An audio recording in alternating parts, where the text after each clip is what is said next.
இன்னைக்கு இந்திய முஸ்லிம்களுக்கு கருப்பு நாள் தெரியுமா? வக்ஃப் சொத்து சம்பந்தமான பிரச்சனை ஒரு வருஷமா நடக்குதுன்னு எல்லாருக்கும் தெரியும். அதோடைய முடிவு இன்னைக்கு வந்திருக்கு.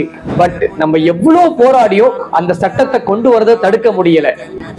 இங்க நம்மளே சரியான சொத்துக்களை சேஃப்டி பண்ணிருந்தா இந்த நிலைமை வந்திருக்காதோ என்னமோ. அடைய நமக்கு தான் வக்ஃப் சொத்துனா என்ன, அதோடைய மதிப்பு என்னன்னே தெரியாம இருக்கோமே. இது முழுக்க முழுக்க அல்லாஹ்வுடைய சொத்து தான். ஒரு காலத்துல எப்படி காபத்துல்லா இடிக்க வந்தப்ப அப்துல் முத்தலிப் அவங்க சொன்ன மாதிரி இது அல்லாஹ்வுடைய சொத்து, இதை அவனே பாதுகாப்பான். அதே மாதிரிதான் இந்த வக்ஃப் சொத்துக்களையும் அல்லாஹ் நிச்சயம் பாதுகாப்பான். அண்ட் நம்ம சமுதாயம் இத மாதிரி 1000 நெருக்கடியும் கஷ்டத்தையும் பார்த்திருக்கு. இதுக்கெல்லாம் பயப்பட மாட்டோம். ஆனா இந்த சமயத்துலதான் நம்ம துரோகி யாருன்னு தெரிஞ்சுக்க முடியுது.